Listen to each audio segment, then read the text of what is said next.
أعوذ بالله من الشيطان الرجيم. بسم الله الرحمن الرحيم. الحمد لله الذي أنزل على عبده الكتاب ولم يجعل له عوجا قيما لينذر بأسا شديدا من لدنه ويبشر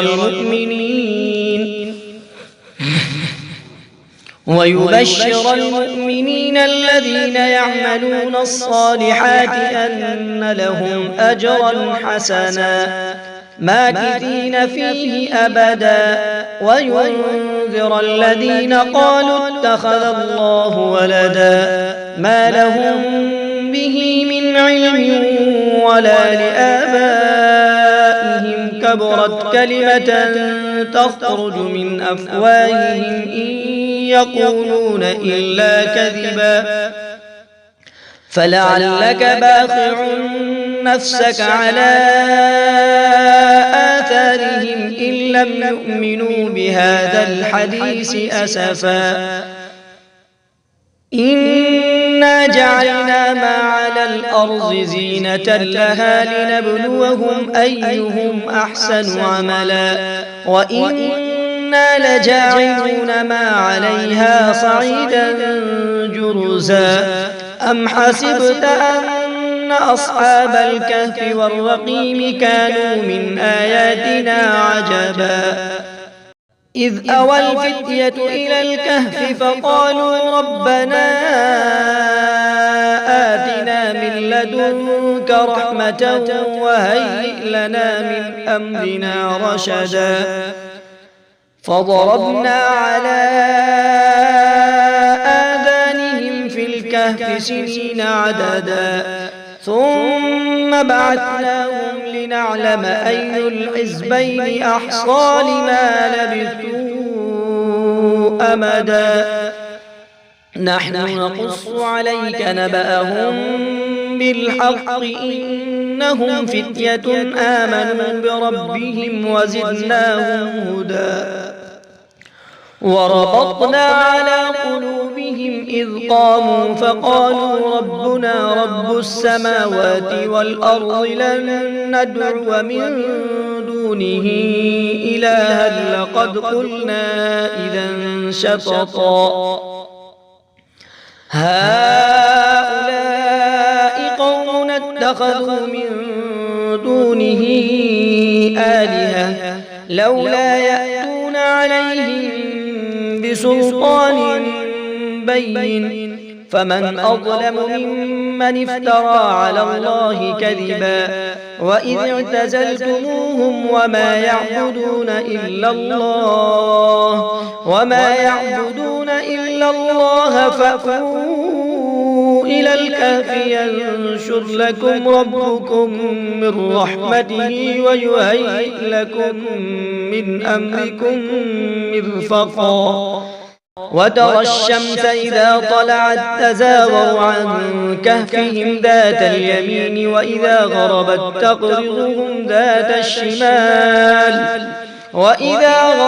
تقرضهم ذات الشمال وهم في فجوة منه ذلك من آيات الله من يهد الله فهو المهتد ومن يضلل فلن تجد له وليا مرشدا وتحسبهم أيقاظا وهم رقود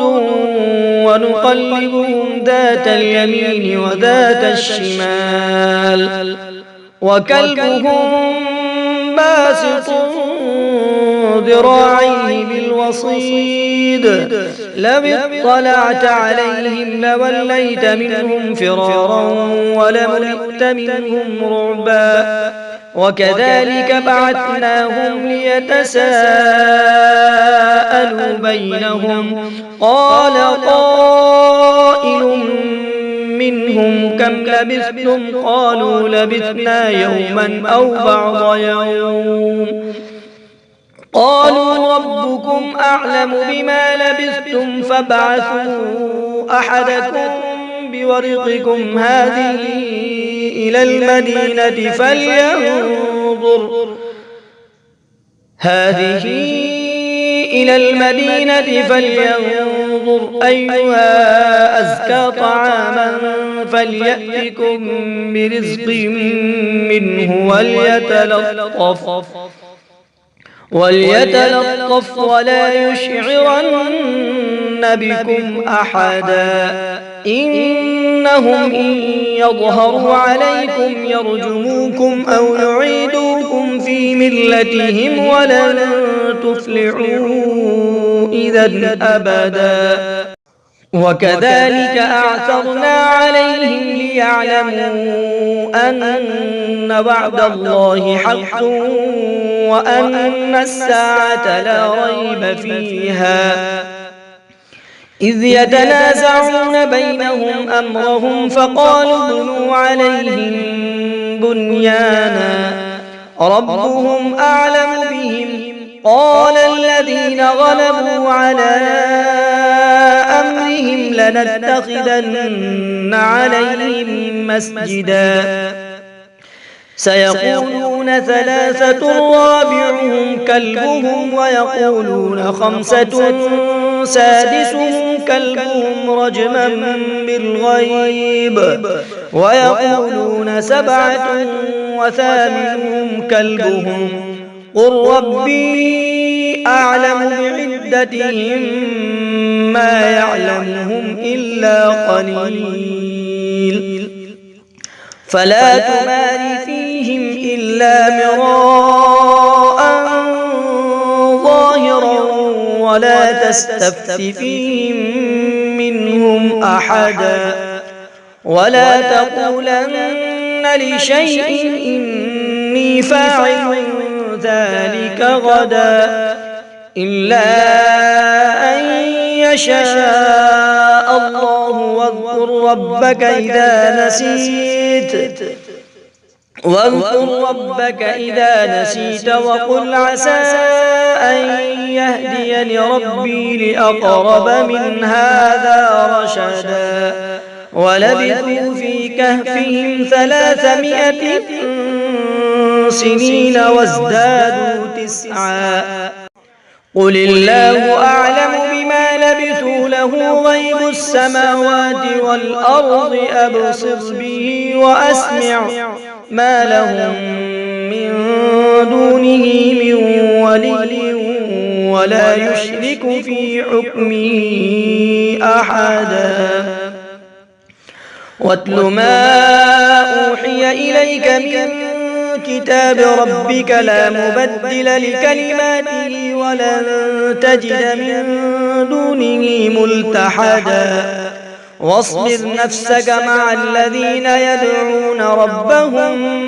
بالغداة والعشي يريدون وجهه ولا تعد عيناك عنهم تريد زينة الحياة الدنيا ولا تطع من أغفلنا قلبه عن ذكرنا واتبع هواه وكان أمره فرطا وقل الحق من ربكم فمن شاء فليؤمن ومن شاء فليكفر إنا أعتدنا للظالمين نارا أحاط بهم سرادقها وإن يستغيثوا يغاثوا بماء كالمهل يشوي الوجوه بئس الشراب وساءت مرتفقا إن الذين آمنوا وعملوا الصالحات إنا لا نضيع أجر من أحسن عملا أولئك لهم جنات عدن تجري من تحتهم الأنهار يعلون فيها من أساور من ذهب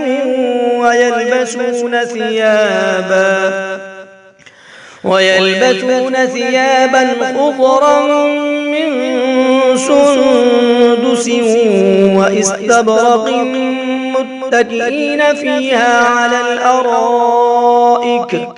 نعم الثواب وحسنت مرتفقا واضرب لهم مثل الرجلين جعلنا لأحدهما جنتين من أعناب وحففناهما بنخل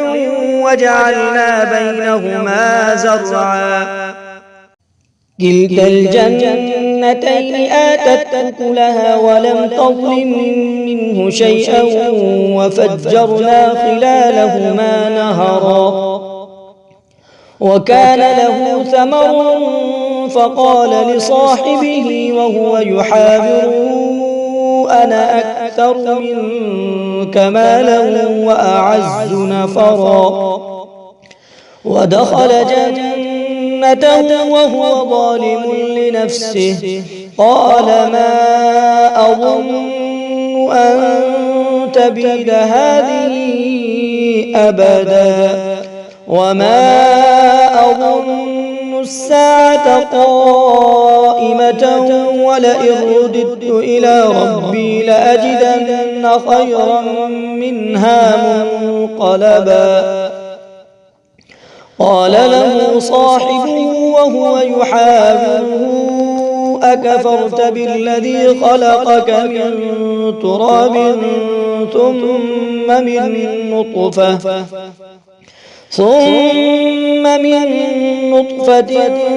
ثم سواك رجلا لكن هو الله ربي ولا أشرك بربي أحدا ولولا إذ دخلت جنتك قلت ما شاء الله لا قوة إلا بالله إن ترني أنا أقل منك مالا وولدا فعسى ربي أن يؤتيني خيرا من جنتك ويرسل عليها حسبانا من السماء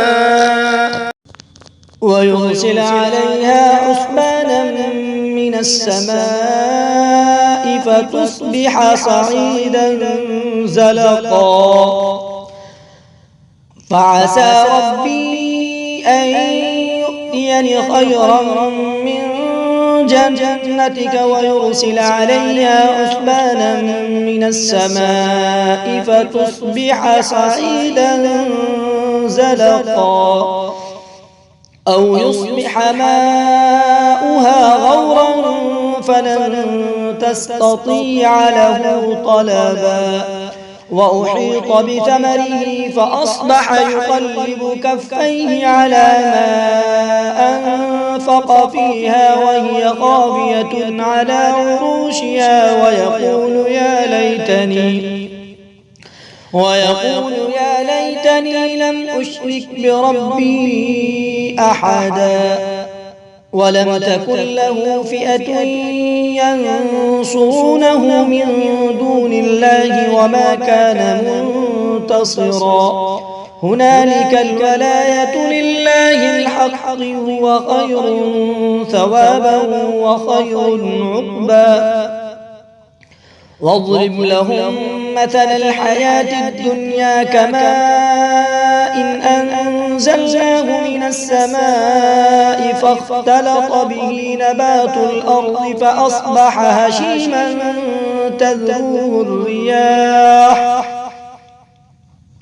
وكان الله على كل شيء مقتدرا المال والبنون زينة الحياة الدنيا والباقيات الصالحات خير عند ربك ثوابا وخير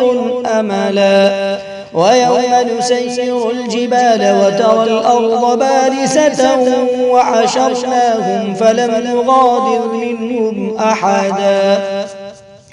وعرضوا على ربك صفا لقد جئتمونا كما خلقناكم أول مرة بل زعمتم أن لن نجعل لكم موعدا ووضع الكتاب فترى المجرمين مشفقين مما فيه ويقولون يا ويلتنا ما لهذا الكتاب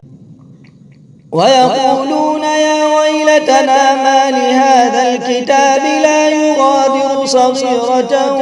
ولا كبيرة إلا أحصاها ووجدوا ما عملوا حاضرا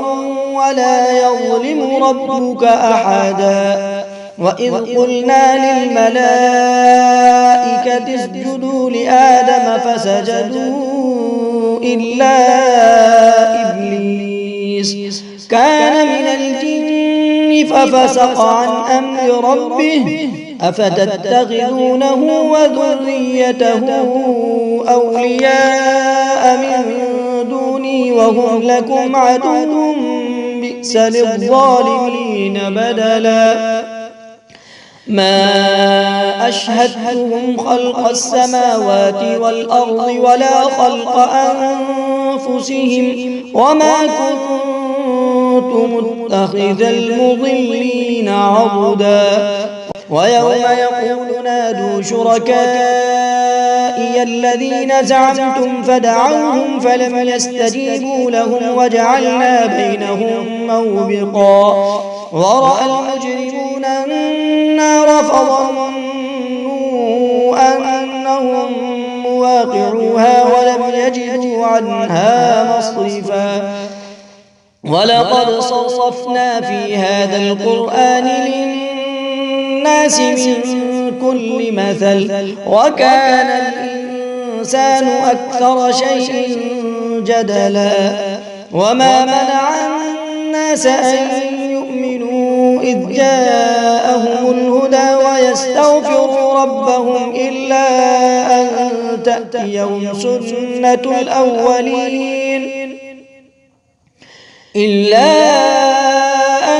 تأتيهم سنة الأولين أو يأتيهم العذاب قبلا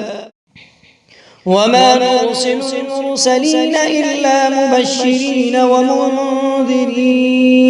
ويجادل الذين كفروا بالباطل ليدحضوا به الحق واتخذوا آياتي وما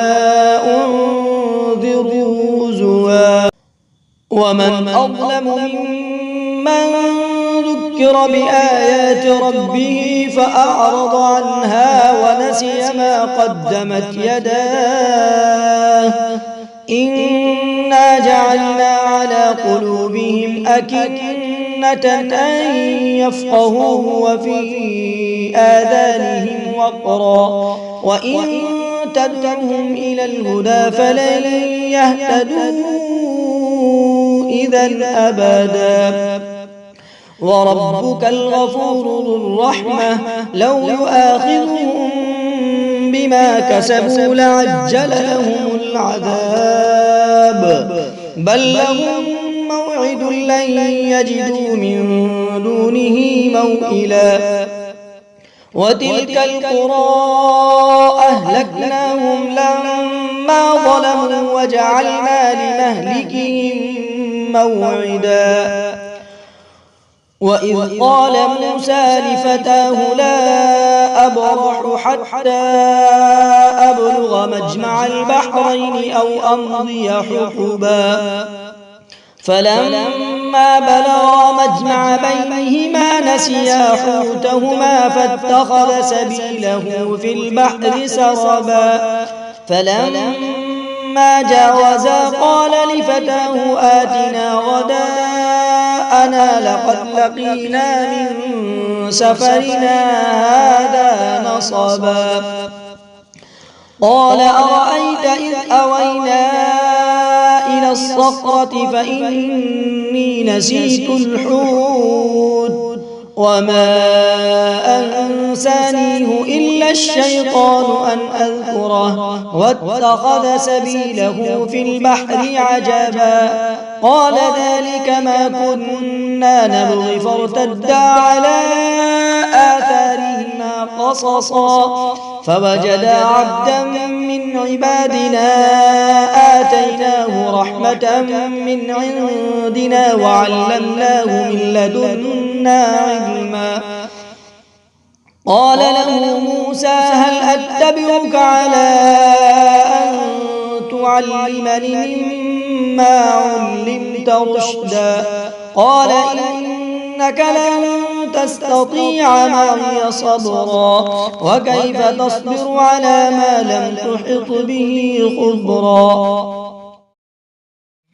قال ستجدني إن شاء الله صابرا ولا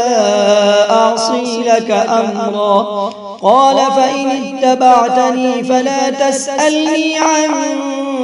شيء حتى أحدث لك منه ذكرا فانطلقا حتى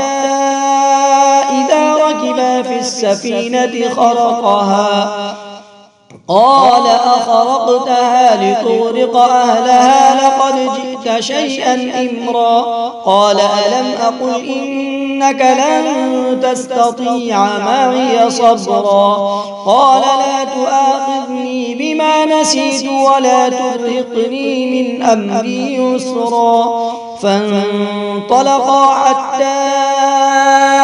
إذا لقيا غلاما فقتله قال أقتلت نفسا زكية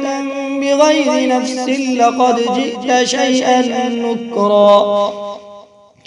قال ألم أقل لك إنك لن تستطيع معي صبرا قال إن سألتك عن شيء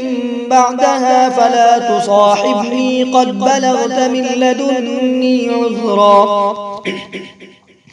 فانطلقا حتى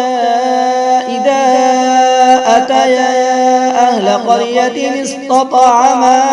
أهلها فأبوا أن يضيفوهما فوجدا فيها جدارا يريد أن ينقض فأقامه قال لو شئت لاتخذت عليه أجرا قال هذا فراق بيني وبينك سأنبئك بتأويل ما لم تستطع عليه صبرا قال هذا فراق بيني وبينك سأنبئك بتأويل ما لم تستطع عليه صبرا أما السفينة فكانت لمساكين يعملون في البحر فأردت أن أعيبها وكان وراءهم ملك يأخذ كل سفينة غصبا وأما الغلام فكان أبواه مؤمنين فخشينا أن يرهقهما طغيانا وكفرا فأردنا أن يبدلهما ربهما خيرا منه زكاة وأقرب رحما وأما الجدار فكان لغلامين يتيمين في المدينة وكان تحته كنز لهما وكان أبوهما صالحا فأراد ربك أن يبلغا أشدهما ويستخرجا كنزهما رحمة من ربك وما فعلته عن أمري ذلك تأويل ما لم تسطع عليه صبرا ويسألونك عن ذي القرنين قل سأتلو عليكم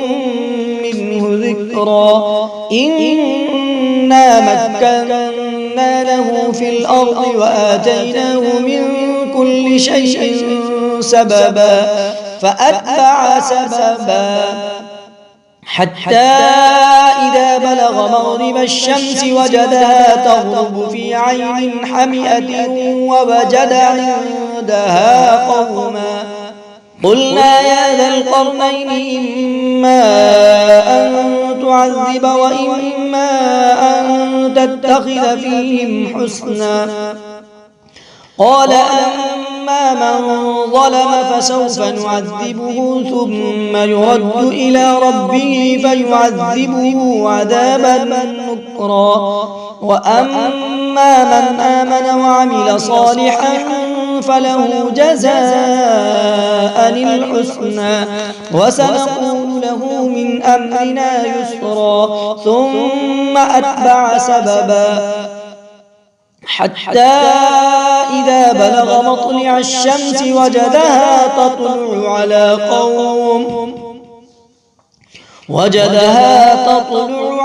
قوم لم نجعل لهم من دونها سترا كذلك وقد أحطنا بما لديه خبرا ثم أتبع سببا حتى إذا بلغ بين السدين وجد من دونهما قوما لا يكادون يفقهون قولا قالوا يا ذا القرنين إن يأجوج ومأجوج مفسدون في الأرض فهل نجعل لك خرجا على أن تجعل بيننا وبينهم سدا قال ما مكنني فيه ربي خير فأعينوني بقوة أجعل بينكم وبينهم ردما آتوني زبر الحديد حتى إذا ساوى بين الصدفين قال انفخوا حتى إذا جعله نارا قال آتوني أفرغ عليه قطرا فما استطاعوا أن يظهروه وما استطاعوا له نقبا قال هذا رحمة من ربي فإذا جاء وعد ربي جعله دكاء وكان وعد ربي حقا وتركنا بعضهم يومئذ يموج في بعض ونفخ في الصور فجمعناهم جمعا وعرضنا جهنم يومئذ للكافرين عرضا الذين كانت أعينهم في غطاء عن ذكري وكانوا لا يستطيعون سمعا أفحسب الذين كفروا أن يتخذوا عبادي من دوني أولياء إنا أعتدنا جهنم للكافرين نزلا قل هل ننبئكم بالأخسرين أعمالا الذين ضل سعيهم في الحياة الدنيا وهم يحسبون أنهم يحسنون صنعا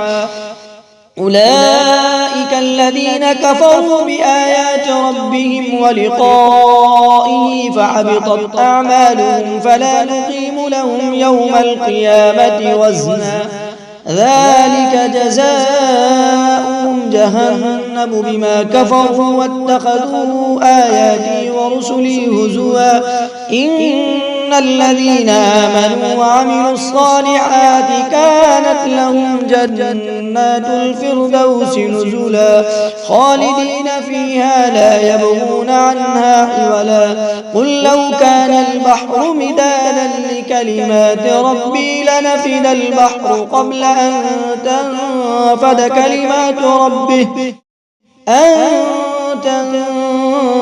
كلمات ربي ولو جئنا بمثله مددا قل لو كان البحر مدادا لكلمات ربي لنفد البحر قبل أن تنفد كلمات ربي ولو جئنا بمثله مددا قل إنما أنا بشر مثلكم يوحى إلي أنما إلهكم إله واحد فمن كان يرجو لقاء ربه فليعمل عملا صالحا ولا يشرك بعبادة ربه أحدا. أعوذ بالله من الشيطان الرجيم. بسم الله الرحمن الرحيم. الحمد لله الذي أنزل على عبده الكتاب ولم يجعل له عوجا قيما لينذر بأسا شديدا من لدنه ويبشر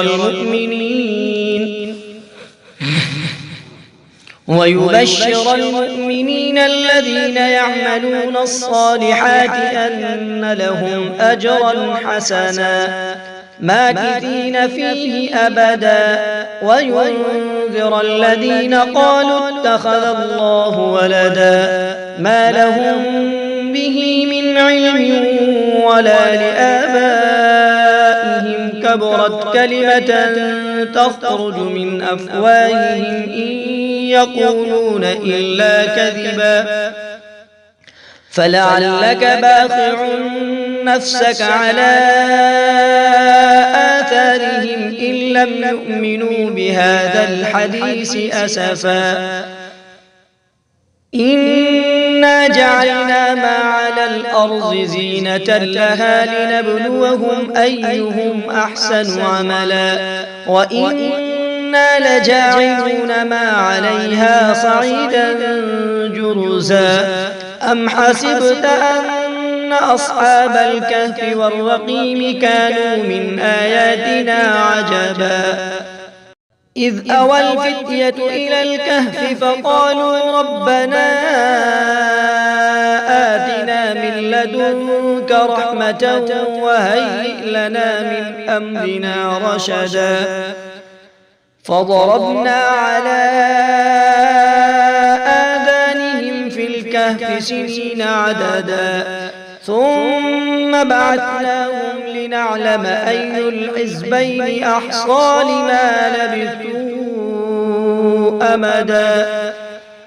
نحن نقص عليك نبأهم بالحق إنهم فتية آمنوا بربهم وزدناهم هدى وربطنا على قلوبهم إذ قاموا فقالوا ربنا رب السماوات والأرض لن ندعو من دونه إلها لقد قلنا إذا شططا هؤلاء قوم اتخذوا من دونه آلهة لولا يأتون عليهم بسلطان بين فمن أظلم ممن افترى على الله كذبا وإذ اعتزلتموهم وما يعبدون إلا الله فأووا إلى الكهف ينشر لكم ربكم من رحمته ويهيئ لكم من أمركم مرفقا وترى الشمس إذا طلعت تزاور عن كهفهم ذات اليمين وإذا غربت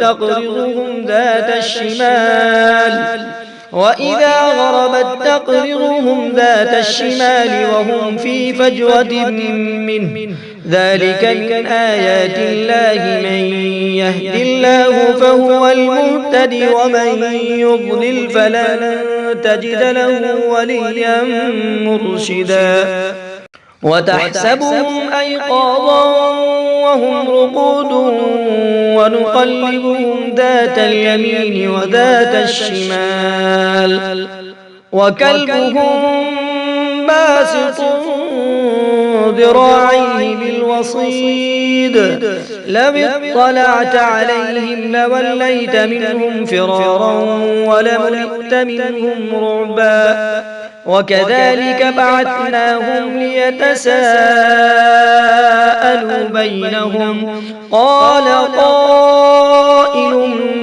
منهم كم لبثتم قالوا لبثنا يوما أو بعض يوم قالوا ربكم أعلم بما لبثتم فابعثوا أحدكم بورقكم هذه إلى المدينة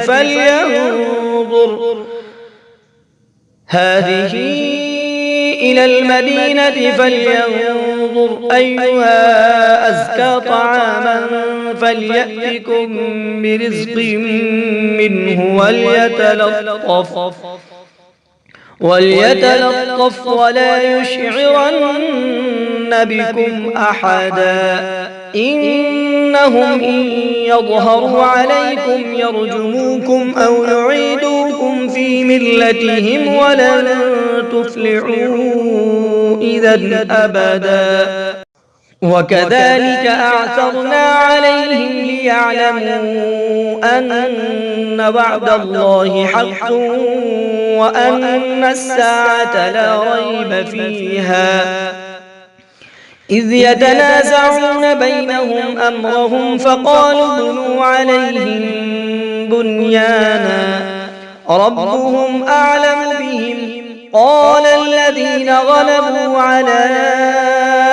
أمرهم لنتخذن عليهم مسجدا سيقولون ثلاثة رابعهم كلبهم ويقولون خمسة سادسهم كلبهم رجما بالغيب ويقولون سبعة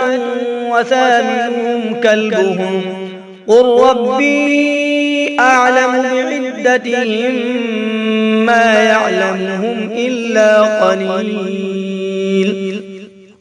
فلا تمار فيهم إلا مراء ظاهرا ولا تستفت فيهم منهم أحدا ولا تقولن لشيء إني فاعل ذلك غدا إلا أن يشاء الله واذكر ربك إذا نسيت وقل عسى أن يهديني ربي لأقرب من هذا رشدا ولبثوا في كهفهم 300 سنين وازدادوا 9 قل الله أعلم بما لبثوا له غيب السماوات والأرض أبصر به وأسمع ما لهم من دونه من ولي ولا يشرك في حكمه أحدا واتل ما أوحي إليك من كتاب ربك لا مبدل لكلماته ولن تجد من دونه ملتحدا واصبر نفسك مع الذين يدعون ربهم بالغداة والعشي يريدون وجهه ولا تعد عيناك عنهم تريد زينة الحياة الدنيا ولا تطع من أغفلنا قلبه عن ذكرنا واتبع هواه وكان أمره فرطا وقل الحق من ربكم فمن شاء فليؤمن ومن شاء فليكفر إنا أعتدنا للظالمين نارا أحاط بهم سرادقها وإن يستغيثوا يغاثوا بماء كالمهل يشوي الوجوه بئس الشراب وساءت مرتفقا إن الذين آمنوا وعملوا الصالحات إنا لا نضيع أجر من أحسن عملا أولئك لهم جنات عدن تجري من تحتهم الأنهار يحلون فيها من أساور من ذهب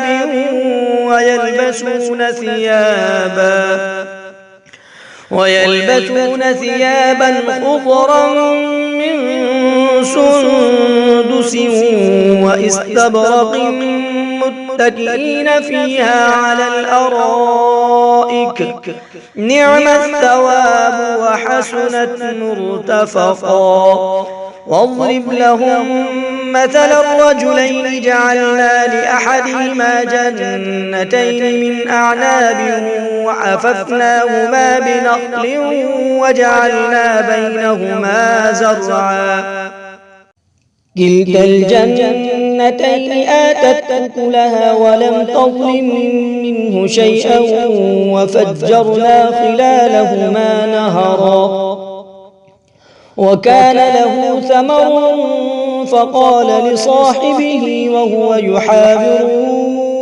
أنا أكثر منك مالا وأعز نفرا ودخل جنته وهو ظالم لنفسه قال ما أظن أن تبيد هذه أبدا وما أظن الساعة قائمة ولئن رددت إلى ربي لأجدن خيرا منها منقلبا قال له صاحبه وهو يحاوره أكفرت بالذي خلقك من تراب ثم من نطفة ثم سواك رجلا لكن هو الله ربي ولا أشرك بربي أحدا ولولا إذ دخلت جنتك قلت ما شاء الله لا قوة إلا بالله إن ترني أنا أقل منك مالا وولدا فعسى ربي أن يؤتيني خيرا من جنتك ويرسل عليها حسبانا من السماء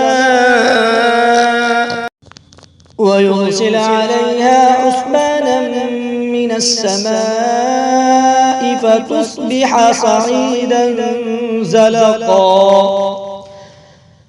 فعسى ربي أن يؤتيني خيرا من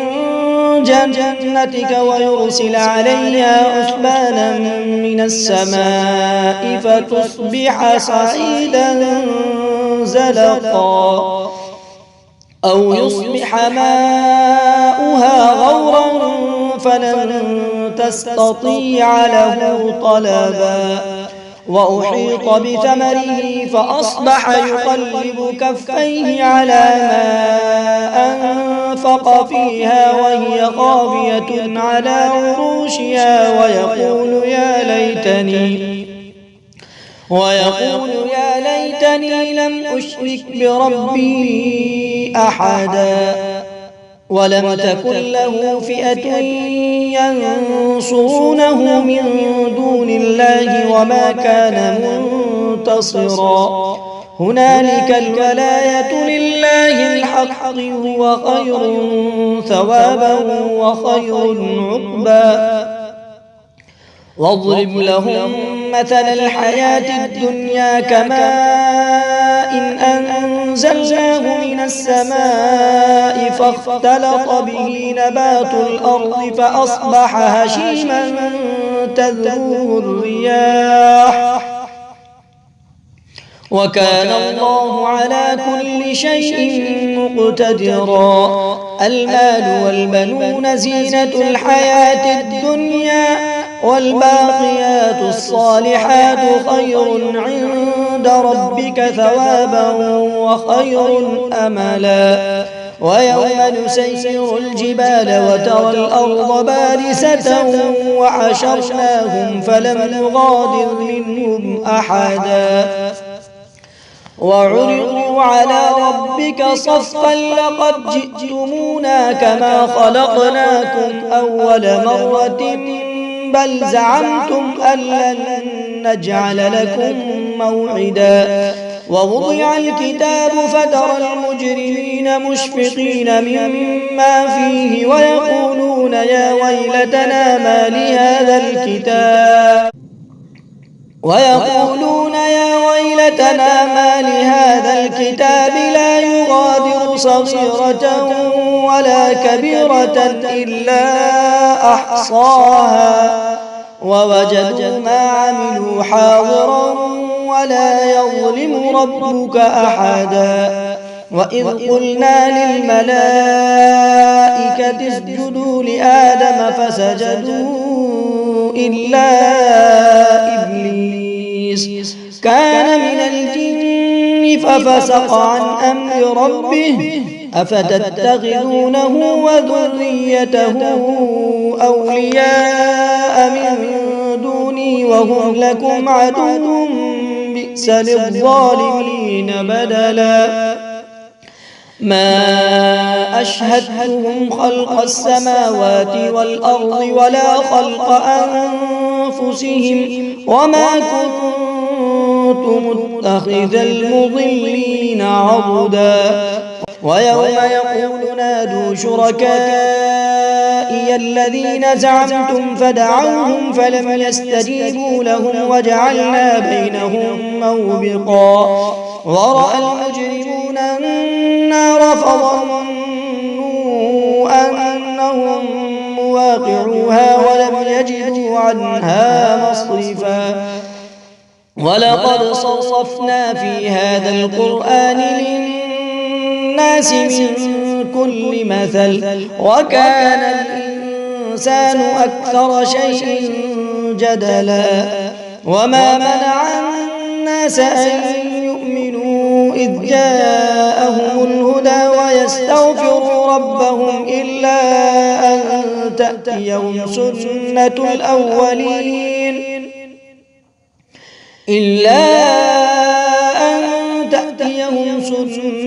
الأولين أو يأتيهم العذاب قبلا. وما نرسل المرسلين إلا مبشرين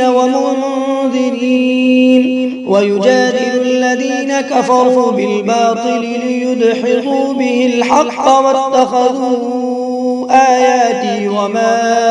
أنذروا هزوا. ومن أظلم ممن ذكر بآيات ربه فأعرض عنها ونسي ما قدمت يداه إنا جعلنا على قلوبهم أكنة أن يفقهوه وفي آذانهم وقرا وإن تدعهم إلى الهدى فلن يهتدوا إذا أبدا. وربك الغفور ذو الرحمة لو يؤاخذهم بما كسبوا لعجل لهم العذاب بل لهم موعد لن يجدوا من دونه موئلا. وتلك القرى أهلكناهم لما ظلموا وجعلنا لمهلكهم موعدا. وإذ قال موسى لفتاه لا أبرح حتى أبلغ مجمع البحرين أو أمضي حقبا فلما بلغا مجمع بينهما نسيا حوتهما فاتخذ سبيله في البحر سربا. فلما جاوزا قال لفتاه آتنا غداءنا لقد لقينا من سفرنا هذا نصبا. قال أرأيت إذ أوينا إلى الصخرة فإني نسيت الحوت وما أنسانيه إلا الشيطان أن أذكره واتخذ سبيله في البحر عجبا. قال ذلك ما كنا نبغي فارتدا على آثارهما قصصا فوجدا عبدا من عبادنا آتيناه رحمة من عندنا وعلمناه من لدنا علما. قال له موسى هل أتبعك على أن تعلمني مما علمت رشدا قال إنك لن تستطيع معي صبرا وكيف تصبر على ما لم تحط به خبرا قال ستجدني إن شاء الله صابرا ولا أعصي لك أمرا قال فإن اتبعتني فلا تسألني عن شيء حتى أحدث لك منه ذكرا فانطلقا حتى إذا ركبا في السفينة خرقها قال أخرقتها لتغرق أهلها لقد جئت شيئا إمرا قال ألم أقل إنك لن تستطيع معي صبرا قال لا تؤاخذني بما نسيت ولا ترهقني من أمري يسرا فانطلقا حتى إذا لقيا غلاما فقتله قال أقتلت نفسا زكية بغير نفس لقد جئت شيئا نكرا قال ألم أقل لك إنك لن تستطيع معي صبرا قال إن سألتك عن شيء بعدها فلا تصاحبني قد بلغت من لدني عذرا فانطلقا حتى إذا أتيا أهل قرية استطعما أهلها فأبوا أن يضيفوهما فوجدا فيها جدارا يريد أن ينقض فأقامه قال لو شئت لاتخذت عليه أجرا قال هذا فراق بيني وبينك سأنبئك بتأويل ما لم تستطع عليه صبرا قال هذا فراق بيني وبينك سأنبئك بتأويل ما لم تستطع عليه صبرا أما السفينة فكانت لمساكين يعملون في البحر فأردت أن أعيبها وكان وراءهم ملك يأخذ كل سفينة غصبا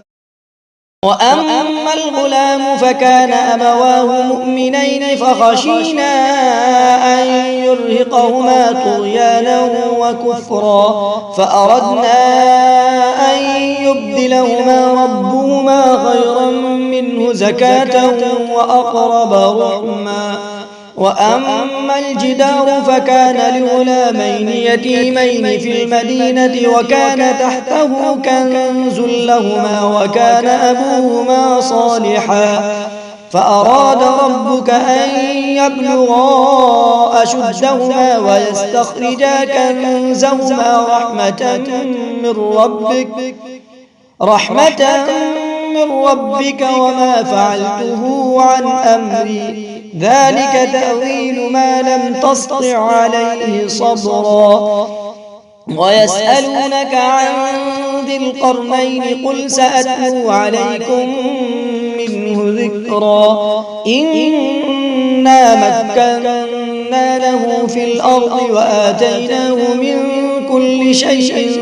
سببا فأتبع سببا حتى إذا بلغ مغرب الشمس وجدها تغرب في عين حمئة ووجد عندها قوما قلنا يا ذا القرنين إما أن تعذب وإما أن تتخذ فيهم حسنا قال أما من ظلم فسوف نعذبه ثم يرد إلى ربه فيعذبه عذابا نكرا وأما من آمن وعمل صالحا فله جزاء الحسنى وسنقول له من أمرنا يسرا ثم أتبع سببا حتى إذا بلغ مطلع الشمس وجدها تطلع على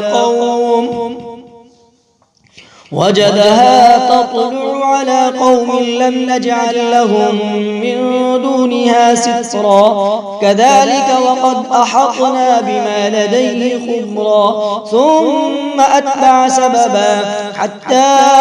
إذا بلغ بين السدين وجد من دونهما قوما لا يكادون يفقهون قولا قالوا يا ذا القرنين إن يأجوج ومأجوج مفسدون في الأرض فهل نجعل لك خرجا على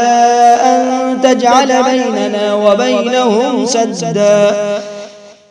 قال ما مكنني فيه ربي خير فأعينوني بقوة أجعل بينكم وبينهم ردما آتوني زبر الحديد حتى إذا ساوى بين الصدفين قال انفخوا حتى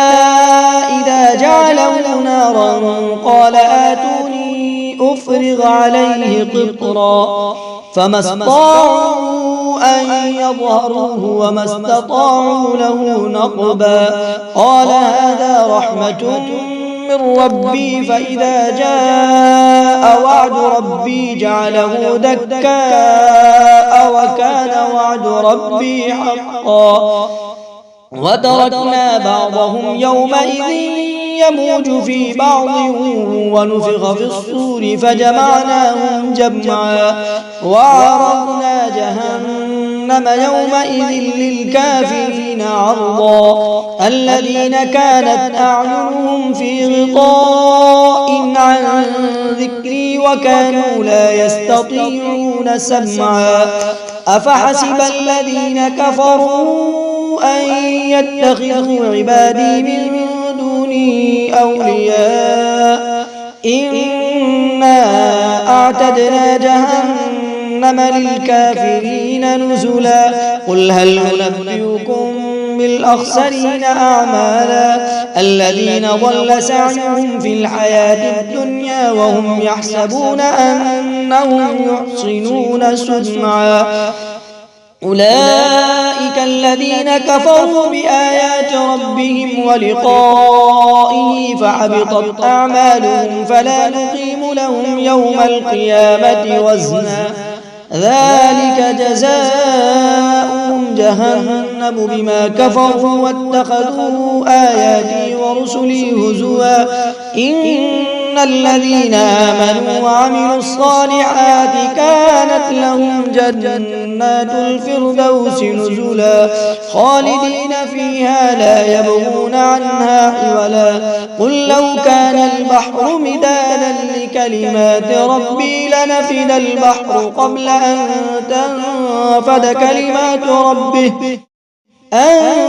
تنفد كلمات ربي ولو جئنا بمثله مددا قل لو كان البحر مدادا لكلمات ربي لنفد البحر قبل أن تنفد كلمات ربي ولو جئنا بمثله مددا قل إنما أنا بشر مثلكم يوحى إلي أنما إلهكم إله واحد فمن كان يرجو لقاء ربه فليعمل عملا صالحا ولا يشرك بعبادة ربه أحدا.